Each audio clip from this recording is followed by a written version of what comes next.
ಅಪ್ಪಗೆ ಹುಷಾರಿಲ್ಲ, ಬಿದ್ದೋಗ್ಬಿಟ್ಟಿದ್ದಾರೆ. ಏನ್ ಮಾಡ್ಬೇಕು ಗೊತ್ತಾಗ್ತಾ ಇಲ್ಲ. ದೊಡ್ಡವ್ರ ಕಷ್ಟ ಅವ್ರಿಗೆ ಏನ್ ಗೊತ್ತಾಗತ್ತಲ್ವಾ. 2 ದಿನದಲ್ಲಿ ಏನೆಲ್ಲ ನಡೆದೋಗ್ಬಿಡ್ತು ನೋಡಿ ಅಲ್ಲ.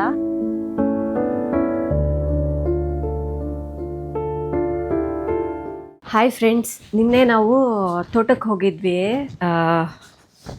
ತೋಟ ನೋಡ್ಕೊಂಡು ಬರೋಣ ಅಂತ. ಬರೋ ಟೈಮ್ಗೆ ನಮ್ಮ ರೇಖಾ ಮೆಸೇಜ್ ಮಾಡಿದ್ಲು, ಅಪ್ಪಗೆ ಹುಷಾರಿಲ್ಲ, ಬಿದ್ದೋಗ್ಬಿಟ್ಟಿದ್ದಾರೆ ಅಂತ ಹೇಳ್ಬಿಟ್ಟು. ಪ್ರಜ್ಞೆ ತಪ್ಪಿ ಬಿದ್ದೋಗ್ಬಿಟ್ಟಿದ್ದಾರೆ ಅಂತ. ಇದು ಆ್ಯಕ್ಚುಲಿ ಅವಳಿಗೂ ಕೂಡ ಗೊತ್ತಿರಲಿಲ್ಲ. ಅದೇನಾಯಿತು ಅಂದರೆ ಒಂದು 3-4 ಡೇಸ್ ಬ್ಯಾಕ್ ಅಂದ್ಕೊಳ್ತೀನಿ, ಅವರಿಗೆ ಸ್ವಲ್ಪ ಅಸಿಡಿಟಿ ಇತ್ತಂತೆ. ಸೊ ಇದೇನೋ ಗ್ಯಾಸ್ಟ್ರಿಕ್ ಥರ ಇದೆ ಅಂತ ಹೇಳಿಬಿಟ್ಟು ಅವರು ಟ್ಯಾಬ್ಲೆಟ್ ಅಷ್ಟೇ ತೊಗೊಳ್ತಾ ಇದ್ರಂತೆ. ಮತ್ತು ಟ್ಯಾಬ್ಲೆಟ್ ತೊಗೊಂಡ್ಮೇಲೆ ಸ್ವಲ್ಪ ಹೊತ್ತಿಗೆ ಸರಿ ಹೋಗ್ಬಿಡ್ತಾ ಇತ್ತಂತೆ. ಹಾಗಾಗಿ ಅವ್ರೇನು ಜಾಸ್ತಿ ತಲೆ ಕೆಡಿಸ್ಕೊಂಡಿಲ್ಲ. ಅದು ಅಲ್ಲದೆ ಈಗ ನಮ್ಮಪ್ಪ ಅವರು ಮನೆ ಕಟ್ತಾ ಇದ್ದಾರಲ್ವ, ಈಗ ಯೂಶ್ವಲಿ ಯಾರೇ ಆಗಿರ್ಬೋದು, ಏನೇ ಅವ್ರಿಗೆ ಇಷ್ಟ ಆಗಿರೋ ಕೆಲಸ ಮಾಡ್ತಾ ಇದ್ದಾರೆ ಅಂದ್ಕೊಳ್ಳಿ, ಮನೆ ಕಟ್ಟೋದು ಅಥವಾ ಏನಾದರೂ ಒಂದು ಬಿಸ್ನೆಸ್ ಮಾಡೋದು, ಅದ್ರ ಮೇಲೆ ಜಾಸ್ತಿ ಗಮನ ಇರುತ್ತೆ.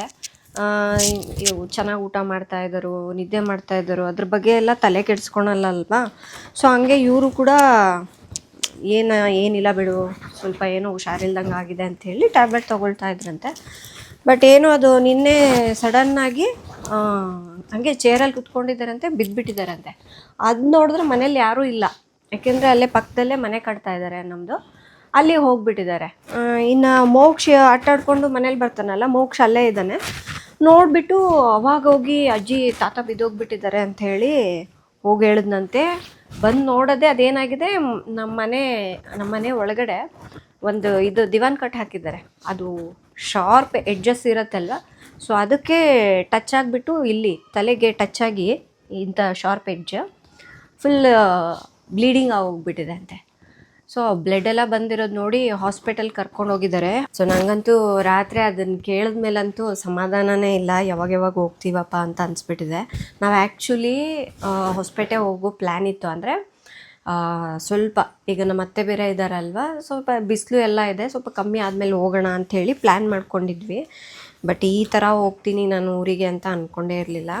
ಬಟ್ ಇನ್ನೊಂದು ಏನು ಆಸೆ ಇತ್ತು ಗೊತ್ತಾ ನನಗೆ, ನಮ್ಮಪ್ಪ ರಿಟೈರ್ಡ್ ಆದಮೇಲೆ ಅವ್ರನ್ನ ಕರ್ಕೊಂಡು ಬಂದು ಇಲ್ಲಿ ಕೆಲವು ದಿವಸ ಇಟ್ಕೊಂಡು, ಈಗ ನಮ್ಮತ್ತೆ ನಾನು ಹೆಂಗೆ ನೋಡ್ಕೊತಾ ಇದ್ದೀನಿ ನೋಡಿ, ಸೊ ಆ ಥರ ಅವ್ರನ್ನ ನೋಡ್ಕೊಳ್ಬೇಕು ಅಂತ ನಮ್ಮ ರಾಜುಗೆ ಯಾವಾಗ್ಲಿಂದನೂ ಹೇಳ್ತಾ ಇದ್ದೆ. ಅವ್ರು ನೆಕ್ಸ್ಟು ರಿಟೈರ್ಡ್ ಆದರೆ ಕೆಲವು ದಿವಸ ಇಲ್ಲಿ ಇಟ್ಕೊಳ್ಳೋಣ ರಾಜು ಏನಂತಾರೆ. ಅಯ್ಯೋ ನಿಮ್ಮಪ್ಪನ ನಿನ್ನ ಮನೇಲಿ ಇಟ್ಕೊಳಕ್ಕೆ ನನ್ನ ಪರ್ಮಿಷನ್ ಏನು ಕೇಳ್ತೀಯಾ, ನಾವು ನೋಡ್ಕೊಳ್ಳೋಣ ಆರಾಮಾಗಿ, ನೀನೇನಕ್ಕೆ ಅಷ್ಟು ಇದು ಮಾಡ್ತೀಯಾ, ಕೇಳಬೇಕಾ ನೀನು, ಆ ಥರ ಎಲ್ಲ ಹೇಳ್ತಾಯಿದ್ರು. ಇದೆಲ್ಲ ಮಾತಾಡ್ಕೊಂಡಿದ್ವಿ. ನನಗೆ ರಾತ್ರಿ ಅದೆಲ್ಲ ನೆನಪು ಬಂದುಬಿಡ್ತು. ಅಯ್ಯೋ ಇದೆಲ್ಲ ನಾನು ಏನೂ ಮಾಡೇ ಇಲ್ಲಲ್ಲ ನಮ್ಮ ಅಪ್ಪಗೆ. ಅಂದರೆ ಅವ್ರು ಅಂದರೆ ಇಷ್ಟು ವರ್ಷ ಕೆಲಸ ಮಾಡಿಬಿಟ್ಟಿದ್ದಾರೆ. ಅದಾದಮೇಲೆ ಅವ್ರಿಗೇನು ಅವ್ರದ್ದೇ ಒಂದು ಸ್ವಂತ ಜೀವನ ಅನ್ನೋದಿಲ್ಲ, ಅವ್ರಿಗೋಸ್ಕರ ಜೀವನ ಮಾಡೋದು ಅದೆಲ್ಲ ಸ್ವಲ್ಪ ಕಮ್ಮಿ ಇರುತ್ತಲ್ವ. ಯಾಕೆಂದರೆ ಫ್ಯಾಮ್ಲಿ, ಮಕ್ಕಳು, ಅದು ಇದು ಅಂತ ಹೇಳಿಬಿಟ್ಟು ಎಲ್ಲ ಅದರಲ್ಲೇ ಟೆನ್ಷನ್ ಆಗೋಗ್ಬಿಟ್ಟಿರುತ್ತೆ. ಹಾಗಾಗಿ ರಿಟೈರ್ಡ್ ಆದಮೇಲಾದರೂ ಅವ್ರು ಸ್ವಲ್ಪ ಫ್ರೀ ಆಗ್ತಾರೆ. ಅಂದರೆ ಡ್ಯೂಟಿ ಇರೋ ಟೈಮ್ನಲ್ಲಂತೂ ಅವ್ರು ಇಲ್ಲಿ ಬಂದು 1 ವಾರ ಇದ್ದಿದ್ದು ಇಲ್ಲವೇ ಇಲ್ಲ ಅಲ್ಲ ರಾಜು. ನೆನಪಿರೋ ಹಾಗೆ ನಮ್ಮಪ್ಪ 1 ವಾರನೂ ಇಲ್ಲ ನಮ್ಮ ಮನೇಲಿ ಎಲ್ಲೂ ಕೂಡ. ಸೊ ಇನ್ನು ಆವಾಗಲಾದರೂ ಬರ್ತಾರೆ, ಆರಾಮಾಗಿರ್ತಾರೆ, ಅವ್ರಿಗೆ ಯಾವುದೇ ರೀತಿ ಆಫೀಸು ಅಂತ ಹೇಳಿ ರೆಸ್ಪಾನ್ಸಿಬಿಲಿಟೀಸ್ ಇರಲ್ಲ. ನಾನು ಇಲ್ಲಿ ಬಂದಮೇಲೆ ಅವ್ರನ್ನ ಅಲ್ಲಿ ತಿರುಗಿಸ್ಬೇಕು, ನನಗೀಗ ಡ್ರೈವಿಂಗ್ ಬರುತ್ತೆ, ಅಲ್ಲಿ ಕರ್ಕೊಂಡೋಗ್ಬೇಕು, ಈ ಶಾಪಿಂಗ್ ಮಾಡಬೇಕು, ಆ ಊಟ ಮಾಡಿ ತಿನ್ನಿಸ್ಬೇಕು, ಏನೇನೇನೇನೇನೋ ನಾನು ಎಷ್ಟೋ ಸುಮಾರು ವರ್ಷದಿಂದ ಕನಸು ಕಟ್ಟಿದ್ದೆ. ಅದೆಲ್ಲ ನನಗೆ ನಿನ್ನೆ ನೆನಪು ಬಂದುಬಿಡ್ತು. ಏನಪ್ಪ ನಾನು ಏನೂ ಮಾಡೇ ಇಲ್ವಲ್ಲ, ಇಷ್ಟು ಬೇಗ ಇವ್ರಿಗೆ ಹಿಂಗೆ ಆಗೋಗ್ಬಿಡ್ತಲ್ಲ, ಏನೋ ಬಂತು ನನಗೆ. ಈಗ ಹೆಂಗಾಗ್ಬಿಟ್ಟಿತ್ತು ಅಂದರೆ ರಾತ್ರಿ ಒಂದು 2-3 ದಿವಸ ನಿದ್ದೆ ಮಾಡಿದೆ, ಊಟ ಮಾಡಿದೆ, ಒಬ್ಬ ಮನುಷ್ಯ ಹೆಂಗಿರ್ತಾನೆ ನೋಡಿ, ಸೊ ಆ ಥರ ಆಗೋಗ್ಬಿಟ್ಟಿದೆ. ಇದೆಲ್ಲ ಪೇಯ್ನ್ ಬರ್ತಾ ಇದೆ ಟೆನ್ಷನ್ಗೆ. ಏನಾಗ್ಬಿಡ್ತಲ್ಲ, ಏನು ಮಾಡಬೇಕು ಗೊತ್ತಾಗ್ತಾ ಇಲ್ಲ. ಇದೇನು ಹತ್ರನೂ ಇಲ್ಲ ಹಿಂಗೆ ಹೋಗೋಕ್ಕೆ. ಅದು ಅಲ್ಲದೆ ನಮಗೆ ಸ್ವಲ್ಪ ನೈಟ್ ಜರ್ನಿ, ನನ್ನ ಮಕ್ಕಳನ್ನೆಲ್ಲ ಕರ್ಕೊಂಡು ಹೋಗೋಕ್ಕೆ ಸ್ವಲ್ಪ ಭಯ ಜಾಸ್ತಿ. ಹಾಗಾಗಿ ಬೇಡ ನೈಟ್ ಜರ್ನಿ ಮಾಡೋದು ಅಂಥೇಳಿ ನಾನೇ ಡಿಸೈಡ್ ಆಗಿಬಿಟ್ಟೆ. ಸುಮ್ಮನೆ ಏನಕ್ಕೆ, ರಾಜು ಅಲ್ಲದೆ ರಾತ್ರಿ ಹೊತ್ತು ಎದ್ದು ಕೆಲಸ ಮಾಡ್ತಿರ್ತಾರೆ, ಸೊ ಅದು ಚೆನ್ನಾಗಲ್ಲ ಅಂತ ಅಂದ್ಬಿಟ್ಟು ಬೆಳಗ್ಗೆನೇ ಹೊರಡೋಣ ಅಂಥೇಳಿ ಈಗೆಲ್ಲ ಪ್ಯಾಕ್ ಮಾಡ್ತಾಯಿದ್ದೀನಿ. ಇನ್ನು ಮಕ್ಳು ಬಟ್ಟೆ ಎಲ್ಲ ರೆಡಿ ಮಾಡಿದ್ದೀನಿ ಕೆಳಗಡೆ. ನನ್ನ ಬಟ್ಟೆ ರಾಜು ಬಟ್ಟೆ ಜೋಡಿಸ್ಕೊಳ್ಳೋಣ ಅಂತ ಹೇಳಿ ಬಂದೆ. ಫ್ರೆಂಡ್ಸ್, ಈಗ ತಾನೇ ಕಾಲ್ ಮಾಡಿದ್ರು, ನಮ್ಮಪ್ಪಗೆ ಪ್ರಜ್ಞೆ ಬಂದಿದೆ. ನೋಡಿ ಮಾತಾಡ್ಸಿದಾರಂತೆ ಎಲ್ರೂ. ನಾವು ಇವಾಗ ಹೊರಟ್ರೆ ನಾವು ಹೋಗೋಷ್ಟೊತ್ತಿಗೆ ಸಾಯಂಕಾಲ ಎಲ್ಲ ನೈಟ್ ಆಗ್ಬೋದು. ನಾನು ಅದಕ್ಕೆ ನಿನ್ನೆ ತೋಟದಿಂದ ಮೊಟ್ಟೆ ತೊಗೊಂಡು ಬಂದಿದ್ವಲ್ವಾ, ಸೊ ಅದು ಒಂದು ಸ್ವಲ್ಪ ತೊಗೊಂಡೋಗೋಣ ನಮ್ಮಪ್ಪಗೆ ಅಂತ. ಬಟ್ ಇಲ್ಲಿಂದ ಅಲ್ಲಿಗೆ ತೊಗೊಂಡೋಗೋದೇ ದೊಡ್ಡ ಟಾಸ್ಕ್. ಏಕೆಂದರೆ ಬಿಸಿಲು ಬೇರೆ ಇದೆ ಜಾಸ್ತಿ. ಕಾರಲ್ಲಿ ಇಟ್ಕೊಂಡಿರ್ತೀವಿ ಅಂದ್ಕೊಳ್ಳಿ, ಸ್ವಲ್ಪ ಅಲ್ಗಾಡಿದ್ರೂ ಒಡೆದೋಗೋ ಚಾನ್ಸಸ್ ಇರುತ್ತೆ. ಒಡೆದೋಯ್ತಂದರೆ ಕಾರೆಲ್ಲ ವಾಸನೆ ಬಂದುಬಿಡುತ್ತೆ. ಅದಕ್ಕೆ ಒಂದೊಂದು ಮೊಟ್ಟೆನ ಈ ಥರ ನೀಟಾಗಿ ಪೇಪರ್ ಸುತ್ತಿಡೋಣ ಅಂತ. ಇದು ಆ್ಯಕ್ಚುಲಿ ನಾನು ಇವಾಗ ChatGPTಯಲ್ಲಿ ನೋಡಿದೆ ಹೆಂಗೆ ಪ್ಯಾಕ್ ಮಾಡ್ಕೊಂಡು ಹೋಗ್ಬೇಕು ಏನು ಕತೆ ಅಂತ. ChatGPT ಹೇಳ್ತು ಅದು ನೀಟಾಗಿ ಒಂದು ಪೇಪರಲ್ಲಿ ರೋಲ್ ಮಾಡ್ಕೊಂಬಿಡು, ಸುತ್ಕೊಂಬಿಡು ಅಂತ ಹೇಳಿ. ಅದಕ್ಕೆ ಈ ಥರ ಸುತ್ತಬಿಟ್ಟು ಒಂದು ಬಾಕ್ಸಲ್ಲಿ ಎಲ್ಲದನ್ನು ಜೋಡಿಸ್ಕೊಳ್ತೀನಿ.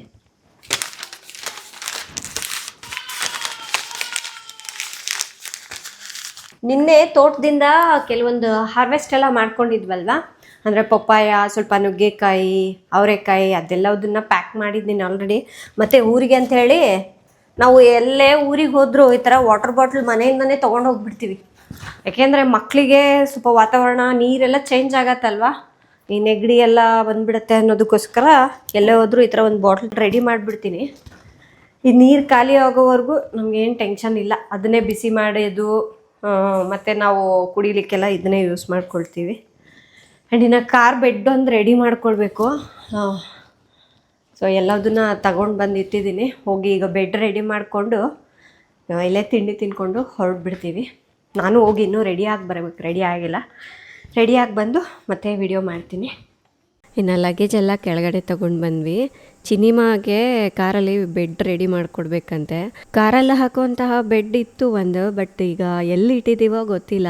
ಹಾಗಾಗಿ ಮನೇಲಿ ಯೂಸ್ ಮಾಡೋಂಥ ಕಂಫರ್ಟರ್ನೇ ಹಾಕಿಬಿಟ್ಟು ಅವರಿಗೆ ಬೆಡ್ ರೆಡಿ ಮಾಡೋಣ ಅಂತೇಳಿ ತೊಗೊಂಡ್ಬಂದೆ. ಅಷ್ಟು ದೂರ ಮಕ್ಕಳು ಕುತ್ಕೊಂಡು ಹೋಗಬೇಕು ಅಂದರೂ ಆಗಲ್ಲಲ್ವಾ, ಮಧ್ಯ ಮಲಗ್ಲಿಕ್ಕೂ ಚೆನ್ನಾಗಿರತ್ತೆ ಅಂತ ಹೇಳಿ ಈ ಥರ ಬೆಡ್ ರೆಡಿ ಮಾಡಿದ್ವಿ. ನಾವು ಅಂದ್ಕೊಂಡಿದ್ವಿ ಬೇಗನೆ ರೀಚ್ ಆಗಿಬಿಡ್ತೀವಿ ಅಂತ, ಬಟ್ ಮಕ್ಕಳು ಅಲ್ಲಲ್ಲಿ ಮಧ್ಯ ಮಧ್ಯ ನಿಲ್ಲಿಸ್ಕೊಂಡು ಹೋಗೋಷ್ಟೊತ್ತಿಗೆ ಸ್ವಲ್ಪ ಟೈಮ್ ಜಾಸ್ತಿನೇ ಆಗುತ್ತೆ ಅಂತ ಅನ್ನಿಸ್ತಾ ಇದೆ. ಆಗಲೇ ಟೈಮ್ 2:30 ಆಗೋಗ್ಬಿಟ್ಟಿದೆ. ಸರಿ ಇಲ್ಲೇ ಊಟ ಮಾಡ್ಕೊಂಡು ಹೋಗೋಣ ಅಂತ ಹೇಳಿ ಒಂದು ಕಡೆ ನಿಲ್ಸ್ಕೊಂಡ್ವಿ. ಅದು ಅಲ್ಲದೆ ರಾಜು ಲಾಸ್ಟ್ ನೈಟ್ ಸರಿಯಾಗಿ ನಿದ್ದೆ ಮಾಡಿರಲಿಲ್ಲ. ಧೀರು ಸ್ವಲ್ಪ ಲೇಟಾಗಿ ಮಲಗಿದ್ದ. ಅವನನ್ನು ಮಲಗಿಸೋದ್ರಲ್ಲೇ ಅವರಿಗೆ ಟೈಮ್ ಆಯಿತು. ಸ್ವಲ್ಪ ದೂರ ಹೋಗೋದು ಮತ್ತು ಸ್ಟಾಪ್ ಮಾಡೋದು, ಒಂದು 5 ನಿಮಿಷ ಅವರು ರಿಲ್ಯಾಕ್ಸ್ ಆಗೋದು, ಆ ಥರ ಮಾಡ್ತಾಯಿದ್ರು. ಅಲ್ಲಿ ಒಂದು ಸ್ವಲ್ಪ ಟೈಮ್ ಹೋಗ್ಬಿಡ್ತು. ಇನ್ನು ಧೀರು ಅಂತ ಚೆನ್ನಾಗಿ ಮಲಗಿದ್ದ, ಇವಾಗ ಆ್ಯಕ್ಟಿವ್ ಆಗಿ ಹೋಗ್ಬಿಟ್ಟಿದ್ದಾನೆ. ಇನ್ನು ಚಿನಿಮಾ ಇವಾಗ ಮಲ್ಕೊಂಡಿದ್ದಾಳೆ. ಸೊ ಈಗ ಇನ್ನೇನು ಆಲ್ಮೋಸ್ಟ್ ರೀಚ್ ಆದ್ವಿ. ನಾವು ಚಿತ್ರದುರ್ಗ ಇನ್ನೇನು ದಾಟ್ಬಿಟ್ವಿ. ನಾವು ಟ್ರೈನಲ್ಲಿ ಹೋಗೋಣ ಅಂತೇಳಿ ಪ್ಲ್ಯಾನ್ ಮಾಡ್ಕೊಂಡಿದ್ವಿ. ಬಟ್ ಆಮೇಲೆ ನೆನಪಾಯ್ತು, ನೀರು ಬಾಟಲ್ ಕೂಡ ತೊಗೊಂಡು ಹೋಗ್ಬೇಕು, ಇಲ್ಲಿಂದ ಹೊತ್ಕೊಂಡು ಹೋಗ್ಬೇಕಂದ್ರೆ ಸ್ವಲ್ಪ ಕಷ್ಟ ಆಗುತ್ತೆ ಅಂತ ಅನ್ನಿಸ್ತು. ಸರಿ ಇದ್ದು ರಾಜು ನಾನು ಸ್ವಲ್ಪ ಟೈಮ್ ತೊಗೊಂಡ್ಬಿಟ್ಟು ಅಲ್ಲಲ್ಲಿ ಸ್ಟಾಪ್ ಮಾಡಿಕೊಂಡು ಆರಾಮಾಗಿ ಹೋಗೋಣ, ತಲೆ ಕೆಡಿಸ್ಕೋಬೇಡ ಅಂದರು. ಇನ್ನೇನು ನೋಡಿ ರೀಚ್ ಆದ್ವಿ, ನಾವು ಮನೆಗೆ ಬಂದ್ವಿ. ಇಲ್ಲಿ ನಮ್ಮಪ್ಪನ ನೋಡೋದೇ ಶಾಕ್ ಆಯಿತು ನಮಗೆ. ನಿಮಗೂ ನೋಡಿದ್ರೆ ಅನ್ಸುತ್ತಲ್ವ ಇವ್ರಿಗೇನು ಆಪ್ರೇಷನ್ ಆಗಿದ್ದೇನೋ ಇಲ್ವ ಅಂತ. ಆರಾಮಾಗಿ ನಾರ್ಮಲ್ ಆಗಿದ್ದಾರೆ. ಇನ್ನು ಅವ್ರನ್ನ ಸ್ವಲ್ಪ ಮಾತಾಡಿಸಿ ಹೇಗಾಯಿತು ಏನಾಯಿತು ಅಂತೇಳೆಲ್ಲ ವಿಚಾರಿಸ್ಕೊಂಡ್ಮೇಲೆ ನಮ್ಮ ಚಿನ್ನಿಮ ಬಂದ್ಲು. ಅಂದರೆ ಅವಳು ಮುಂಚೆನೇ ಪ್ಲ್ಯಾನ್ ಮಾಡಿದ್ಲು. ಅಂದರೆ ನಾನು ಊರಿಗೆ ಹೋಗೋದೇ ತಾತನಿಗಿದ್ದೆಲ್ಲ ಹೇಳ್ತೀನಿ, ಜಂಕ್ ತಿನ್ನಬಾರ್ದು, ಚೆನ್ನಾಗಿ ನೀರು ಕುಡಿಬೇಕು, ಸ್ಯಾಲೆಡ್ ಎಲ್ಲ ತಿನ್ನಬೇಕಂತೆ, ಫ್ರೂಟ್ಸ್ ಎಲ್ಲ ತಿನ್ನಬೇಕಂತೆ, ಸ್ಕೂಲಲ್ಲಿ ಹೇಳ್ಕೊಟ್ಟಿದ್ದಾರಂತೆ, ಇದೆಲ್ಲ ಹೆಲ್ದಿ ಫುಡ್ ತಿನ್ನಬೇಕು, ಸ್ವಲ್ಪ ಜಂಕ್ ತಿನ್ನಬೇಕು ಅಂತ ಅದೆಲ್ಲ ಹೇಳ್ತಾ ಇದ್ಲು. ಫ್ರೆಂಡ್ಸ್, ನಾವು ಹಾಸ್ಪಿಟಲ್ಗೆ ಹೋಗಿಲ್ಲ ಅಲ್ವಾ, ಸೊ ಮನೆಗೆ ಬಂದಿರೋದ್ರಿಂದ ನಾನು ರಾಜು ಕುತ್ಕೊಂಡು ಅದೇನೇನು ರಿಪೋರ್ಟ್ಸ್ ಇದೆ ಒಂದ್ಸಲ ನೋಡ್ತಾ ಇದ್ದೀವಿ. ಅವ್ರಿಗೆ ಏನಾಗಿತ್ತು, ಡಾಕ್ಟ್ರ್ ಏನು ಹೇಳಿದ್ರು, ಅದೆಲ್ಲದನ್ನು ನೋಡಿದ್ವಿ. ಹಾಗೆ ನಮ್ಮ ಅಪ್ಪಗೆ ಸ್ವಲ್ಪ ಕ್ಯೂರಿಯಾಸಿಟಿ ಜಾಸ್ತಿ, ಏನೆಲ್ಲ ತಿಳ್ಕೊಬೇಕು ಅಂತ ಇರ್ತಾರೆ. ಅದಕ್ಕಾಗಿ ಕೆಲವೊಂದು AI ಟೂಲ್ಸನ್ನು ಅವ್ರಿಗೆ ತೋರಿಸ್ಕೊಟ್ವಿ. ಅವ್ರಿಗಂತೂ ತುಂಬಾ ಖುಷಿ ಆಯಿತು, ಎಲ್ಲವುದು ಇದರಲ್ಲೇ ತಿಳ್ಕೊಬೋದಲ್ಲ ಅಂತ. ಇನ್ನು ರಿಟೈರ್ಮೆಂಟ್ ಆದಮೇಲೆ ನಮ್ಮಮ್ಮ ಸ್ವಲ್ಪ ಫ್ರೀ ಆಗ್ತಾರೆ, ಸ್ವಲ್ಪ ಆರಾಮಾಗಿರ್ತಾರೆ ಅಂದ್ಕೊಂಡಿದ್ದೆ. ಬಟ್ ಅವ್ರಿಗೆ ಇವಾಗ ಇನ್ನೂ ಡಬಲ್ ಕೆಲಸ ಆಗೋಗ್ಬಿಟ್ಟಿದೆ. ಮನೇನೂ ನೋಡಬೇಕು, ಆ ಕಡೆ ಮನೆ ಕಟ್ಸೋದು ನೋಡ್ಕೋಬೇಕು. ನಮ್ಮ ತಮ್ಮ ಕೂಡ ದೊಡ್ಡವನಾಗಿದ್ದಾನಲ್ವ ಈಗ, ಅವನೇ ಹೊರಗಡೆದೆಲ್ಲ ಮ್ಯಾನೇಜ್ ಮಾಡ್ತಾನೆ. ಇದು ನೋಡೋದೆ ನಮಗೂ ಸ್ವಲ್ಪ ಸಮಾಧಾನ ಆಯಿತು. ಫ್ರೆಂಡ್ಸಿನ ಬಂದು ಅಪ್ಪಂಗೆ ಮಾತಾಡ್ಸೋದೆ ಒಂಥರ ಸಮಾಧಾನ ಆಯಿತು. ನಾನು ಎಷ್ಟು ಟೆನ್ಷನ್ ಮಾಡ್ಕೊಂಬಿಟ್ಟಿದ್ದೆ ಅಂದರೆ ಮನೇಲಿ, ಅಂದರೆ ಸಡನ್ನಾಗಿ ಆಯ್ತಲ್ಲ, ಎಷ್ಟೊಂದೆಲ್ಲ ನೆಗೆಟಿವ್ ಥಾಟ್ಸ್ ಬಂದುಬಿಡುತ್ತೆ. ಅಲ್ಲಿಗೂ ರಾಜು ಹೇಳಿದ್ರು, ಇಲ್ಲ ಇವಾಗ ಟೆಕ್ನಾಲಜಿ ಎಲ್ಲ ತುಂಬಾ ಇಂಪ್ರೂವ್ ಇದೆ, ತಲೆ ಕೆಡಿಸ್ಕೋಬೇಡ, ಆನ್ ಟೈಮಿಗೆ ಕರ್ಕೊಂಡು ಹೋದರೆ ಆಯಿತು, ಬೇಗ ಆಗತ್ತೆ, ತಲೆ ಕೆಡಿಸ್ಕೋಬೇಡ ಅಂತ. ಬಟ್ ನನಗಾದರೂ ಸಮಾಧಾನ ಆಗಿರಲಿಲ್ಲ. ಬಟ್ ಇಲ್ಲಿ ಬಂದು ನೋಡೋದೇ ನಮಗೆ ಸ್ವಲ್ಪ ಸಮಾಧಾನ ಆಯಿತು. ಸೊ ಈಗ ಹುಷಾರಾಗಿದ್ದಾರೆ, ನಮಗೆ ಏನೋ ಟೆನ್ಷನ್ ಇಲ್ಲ, ಆರಾಮಾಗಿ ಎಷ್ಟು ಬೇಗ ಮನೆಗೆ ಬಂದುಬಿಟ್ರಲ್ಲಪ್ಪ, ಆರಾಮಾಗಿದ್ದಾರೆ, ಎಲ್ಲ ಏನೂ ಆಗೇ ಇಲ್ಲ ಅನ್ನೋ ಥರ ಇದೆ ವಾತಾವರಣ. ನಮಗೆ ಖುಷಿ ಆಯಿತು ಚೆನ್ನಾಗಾದ್ರಲ್ಲ ಅಂತ. ಇನ್ನೊಂದೇನಪ್ಪ ಅಂದರೆ ನಮ್ಮ ಸಿಸ್ಟರ್ಸ್ ಎಲ್ಲ ಅಲ್ಲಲ್ಲೇ ಹತ್ರ ಇದ್ದಾರಲ್ವ, 1 ಅವರ್ ಜರ್ನಿ ಅವರಿಗೆ. ಹಾಗೆ ಬಂದು ಹೋಗ್ಬಿಟ್ಟಿದ್ದಾರೆ. ಅಂದರೆ ಅವರು ಹಾಸ್ಪಿಟಲಲ್ಲಿ ನಮ್ಮಪ್ಪ ಇರಬೇಕಾದ್ರೇ ಬಂದಿದ್ರು. ಅಲ್ಲಿಂದ ನಾವು ಅಂದರೆ ಮೈಸೂರಿಂದ ಇಲ್ಲಿಗೆ ಬರೋಷ್ಟೊತ್ತಿಗೆ ಡಿಸ್ಚಾರ್ಜೇ ಆಗೋಗ್ಬಿಟ್ಟಿದ್ದೆ ನಮ್ಮಪ್ಪಗೆ. ಹಾಗಾಗಿ ನಾನು ಯಾವ ಸಿಸ್ಟರ್ಸ್ನು ನೋಡೋಕ್ಕೂ ಆಗಲಿಲ್ಲ. ಅಂದರೆ ಎಲ್ಲರೂ ಅವರು ಹಂಗೆ ನೋಡ್ಕೊಂಡ್ಬಿಟ್ಟು ಮನೆಗೆ ಹೋಗ್ಬಿಟ್ಟಿದ್ದಾರೆ. ಸೊ ಈಗ ನಮ್ಮಪ್ಪ ರೆಸ್ಟ್ ಮಾಡ್ತಾ ಇದ್ದಾರೆ. ಆ್ಯಂಡ್ ಇನ್ನು ನಾವು ಈಗಲೇ ಊರಿಗೆ ಹೊರಡ್ಬಿಡೋಣ ಇವತ್ತೇ ಅಂತ ಅಂದ್ಕೊಂಡ್ವಿ. ಯಾಕೆಂದರೆ ನೋಡ್ಕೊಂಡ್ವಲ್ಲ ಹುಷಾರಾಗಿದ್ದಾರೆ, ಚೆನ್ನಾಗಿದ್ದಾರೆ ಅಂತ. ಬಟ್ ನಮ್ಮಪ್ಪ ಇದು ಇನ್ನೂ ಇರಿ, ಇವತ್ತೇ ಬಂದಿದ್ರೆ ಇವತ್ತೇ ಹೋಗ್ತೀರಾ ಅನ್ನೋದಕ್ಕೋಸ್ಕರ, ಸೊ ಅವ್ರ ಸಮಾಧಾನಕ್ಕೋಸ್ಕರ ಇರೋಣ ಅಂತೇಳಿ. ಅದು ಅಲ್ಲದೆ ಮಕ್ಕಳಿಗೆ ಕರ್ಕೊಂಬಂದಿದ್ದೀವ, ಅವ್ರೇನೋ ಟ್ರಿಪ್ಪಿಗೆ ಬಂದುಬಿಟ್ಟಿದ್ದೀವಿ, ವೆಕೇಷನಿಗೆ ಬಂದಿದ್ದೀವಿ ಅನ್ನೋ ಥರ ಎಂಜಾಯ್ ಮಾಡ್ತಾ ಇದ್ದಾರೆ. ಕೈಗೆ ಸಿಗ್ತಾ ಇಲ್ಲ ನನಗೆ ಅವರಂತೂ. ಆರಾಮ್ ಆಟಾಡಿದ್ದೆ. ಸೊ ದೊಡ್ಡವ್ರ ಕಷ್ಟ ಅವ್ರಿಗೆ ಏನು ಗೊತ್ತಾಗತ್ತಲ್ವಾ. ಸೊ ಅವ್ರ ಎಂಜಾಯ್ಮೆಂಟ್ ನೋಡ್ಕೊಳ್ತಾರೆ ಪಾಪ. ಹಾಗಾಗಿ ಇವತ್ತು ಇಲ್ಲೇ ಇರೋಣ ಅಂಥೇಳಿ ಅಂದ್ಕೊಂಡ್ವಿ. ಆ್ಯಂಡ್ ಅದಾದಮೇಲೆ ನಾನು ನಮ್ಮಪ್ಪನ ಕರ್ಕೊಂಡು ಹೋಗ್ಬಿಡೋಣ ಮೈಸೂರಿಗೆ ಅಂತ ಹೇಳಿ ಅಂದ್ಕೊಂಡ್ವಿ. ಬಟ್ ಅವ್ರಿಗಿನ್ನೂ ಏನು ಹಾಸ್ಪಿಟಲ್ ವಿಸಿಟಿಂಗ್ ಎಲ್ಲ ಇದೆ, ವೀಕ್ಲಿ ಒನ್ಸ್ ಹಾಸ್ಪಿಟಲ್ಗೆ ಹೋಗ್ಬೇಕು ಅಂತ. ಅದು ಮೆಡಿಸನ್ ಎಲ್ಲ ಕೊಟ್ಟಿದ್ದಾರೆ, ಸ್ವಲ್ಪ ಸುಧಾರಿಸ್ಕೊಂಡು ಬರ್ತೀನಿ ನಾನೇ ಅಂತ ಹೇಳಿದ್ರು. ಅದಕ್ಕೆ ಸುಮ್ಮನಾದ್ವಿ. ನಾವೇನಂದರೆ ಸ್ವಲ್ಪ ವಾತಾವರಣ ಚೇಂಜ್ ಇರುತ್ತಲ್ಲ, ನಮ್ಮ ಅತ್ತೆಗೂ ಹಂಗೆ ಆಗಿತ್ತು ನೋಡಿ. ಸ್ವಲ್ಪ ಏನು ಈ ಥರ ಹುಷಾರು ತಪ್ಪಿದಾಗ ಅವ್ರಿಗೆ ಭಯ ಇರುತ್ತೆ, ಒಂಥರ ಟೆನ್ಷನ್ನು, ಏನೇನೋ ಬಂದ್ಬಿಡತ್ತಲ್ಲ ಅವ್ರಿಗೂ ಯೋಚನೆ. ಇಷ್ಟು ವರ್ಷ ನಾನು ಹಿಂಗೆ ಮಾಡಿದೆ, ಇವಾಗ ಹಿಂಗೆ ಆಗ್ಬಿಡ್ತಲ್ಲ, ಆ ಥರ ಎಲ್ಲ ಬರುತ್ತೆ. ಹಾಗಾಗಿ ನಮ್ಮ ಅತ್ತೆದು ನನಗೆ ತುಂಬ ಚೆನ್ನಾಗಿ ಎಕ್ಸ್ಪೀರಿಯನ್ಸ್ ಇತ್ತು. ಅವ್ರಿಗೂ ಆ ಥರ ಆಗಬಾರ್ದು ಅನ್ನೋದಕ್ಕೋಸ್ಕರ ಕರ್ಕೊಂಡು ಹೋಗೋಣ ಅಂದ್ಕೊಂಡ್ವಿ. ಬಟ್ ಏನಂದರೆ ಹಾಸ್ಪಿಟಲ್ಗೆ ತೋರಿಸ್ಕೋಬೇಕು. ಅವರು ಸ್ವಲ್ಪ ಇಲ್ಲಿ ಕೆಲಸಗಳೆಲ್ಲ ಹಂಗಂಗೆ ಸಡನ್ನಾಗಿ ಬಿಟ್ಟು ಬರೋಕ್ಕೂ ಆಗಲ್ಲ. ಅಂದರೆ ಮನೆ ಕಟ್ಟಿಸ್ತಾ ಇದ್ದಾರಲ್ವ ಇಲ್ಲಿ, ಅದೆಲ್ಲ ನೋಡ್ಕೊಂಡು ಬರಬೇಕು. ಆರಾಮಾಗಿ ಬರ್ತೀನಿ ನಾನು ಅಂತ ಅಂದರು. ನನಗಂತೂ ಮಾತಾಡೋಕ್ಕೆ ಆಗ್ತಾಯಿಲ್ಲ ಬೈ ಬಿಸಿಲಿಗೆ. ನೆರಳಿಗೆ ಕುತ್ಕೊಂಡಿದ್ದೀನಿ, ಆದರೂ ಎಷ್ಟು ಬಿಸಿಲು ಅನ್ಸುತ್ತೆ, ಮುಖ ಎಲ್ಲ ಒಂಥರ ಬೆಚ್ಚಗಾದಂಗೆ ಆಗ್ಬಿಟ್ಟಿದೆ. ಇನ್ನು ಫೈನಲ್ ಆಗಿ ಹೇಳೋದಾಯ್ತು ಅಂದರೆ ನಮ್ಮಪ್ಪ ಹುಷಾರಾಗಿದ್ದಾರೆ. ಸೊ 1 ಮಂತು ಚೆನ್ನಾಗಿ ರೆಸ್ಟ್ ಮಾಡೋಕ್ಕೆ ಹೇಳಿದ್ದಾರೆ. ಅದಾದಮೇಲೆ ಜಾಸ್ತಿ ಆಯಿಲ್ ಫುಡ್ಡು ಅಂಥದ್ದೆಲ್ಲ ತೊಗೋಬಾರ್ದು ಅಂತ ಹೇಳಿದ್ದಾರೆ. ಮಸಾಲೆ ಐಟಮ್ಸು ಇಂಥದ್ದೆಲ್ಲ ತೊಗೋಬಾರ್ದಂತೆ, ಲೈಟ್ ಫುಡ್ ತೊಗೊಳಕ್ಕೆ ಹೇಳಿದ್ದಾರೆ. ಸೊ ಈ ಥರ ಕೆಲವೊಂದೆಲ್ಲ ಹೇಳಿದ್ದಾರೆ. ಸೊ ಅದು ಅವ್ರು ನೋಡ್ಕೊಳ್ತಾರೆ, ಹೆಲ್ತ್ ಅವರಿಗೆ ಅಲ್ವಾ ಗೊತ್ತಿರುತ್ತೆ ಹೆಂಗಿರ್ಬೇಕು ಏನಂತ. ಅದೆಲ್ಲ ಕಂಟ್ರೋಲ್ ಮಾಡೋಕ್ಕೆ ಹೇಳಿದಾರಂತೆ. ಆ್ಯಂಡ್ 1 ಮಂತಿಗೆ ಮೆಡಿಸನ್ ಎಲ್ಲ ಕೊಟ್ಟಿದ್ದಾರೆ. ಇನ್ನು ಒಟ್ಟಾಗಿ ಹೇಳಬೇಕು ಅಂದರೆ ನಮ್ಮಪ್ಪ ಹುಷಾರಾಗಿದ್ದಾರೆ. 2 ದಿನದಲ್ಲಿ ಏನೆಲ್ಲ ನಡೆದೋಗ್ಬಿಡ್ತು ನೋಡಿ ಅಲ್ಲ. ಸೊ ಈ ಥರ ಆದಾಗ ನಮಗೂ ಹೆಲ್ತ್ ಬಗ್ಗೆ ಎಷ್ಟು ಕೇರ್ ಮಾಡಬೇಕು, ಹೇಗಿರಬೇಕು ಅನ್ನೋದು ಸ್ವಲ್ಪ ಭಯ ಬಂದುಬಿಡುತ್ತೆ. ಈಗ ನನಗೂ ಟೆನ್ಷನ್ ಆಗೋಗ್ಬಿಟ್ಟಿದೆ, ಅಯ್ಯೋ ನಾವು ಸ್ವಲ್ಪ ಎಣ್ಣೆ ಕಮ್ಮಿ ಮಾಡಬೇಕಲ್ಲ, ಸೊ ಆ ಫುಡ್ಡೆಲ್ಲ ಸ್ವಲ್ಪ ಬಿಟ್ಬಿಡ್ಬೇಕಲ್ಲ ಅಂತ. ಈ ಥರ ಆದಾಗಲೇ ಅಲ್ವಾ ನಮಗೂ ಸ್ವಲ್ಪ ಭಯ ಅನ್ನೋದು ಬರೋದು, ಸ್ವಲ್ಪ ಜಾಸ್ತಿ ಕೇರ್ ಮಾಡಬೇಕು ಅಂತ ಬರೋದು.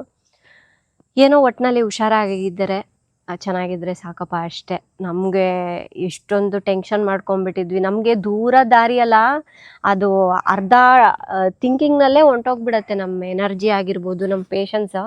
ಯೋಚನೆ ಮಾಡೋದ್ರಲ್ಲೇ ಏನೇನೇನೇನೋ ಥಾಟ್ಸ್ ಬರುತ್ತೆ, ನಾವು ವೀಕ್ ಆಗೋಗ್ಬಿಡ್ತೀವಿ.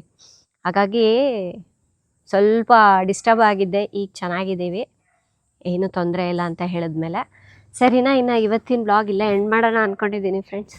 ನಾನು ಏನೋ ಯಾವಾಗೋ ಊರಿಗೆ ಬರೋಣ ಅಂದ್ಕೊಂಡೆ, ಯಾವಾಗೋ ಬಂದುಬಿಟ್ಟಿದ್ದೀವಿ. ಅದಕ್ಕೆ ಏನು ಹೇಳಬೇಕು ಗೊತ್ತಾಗ್ತಾ ಇಲ್ಲ. ಸರಿನಾ, ಇವತ್ತಿನ ವಿಡಿಯೋ ಇಲ್ಲಿಗೆ ಎಂಡ್ ಮಾಡ್ತಾ ಇದ್ದೀನಿ. ನಾಳೆ ಇನ್ನೊಂದು ಹೊಸ ವಿಡಿಯೋದೊಂದಿಗೆ ಮತ್ತೆ ಸಿಗ್ತೀನಿ. ಅಲ್ಲಿವರೆಗೂ ಟೇಕ್ ಕೇರ್, ಬಾಯ್.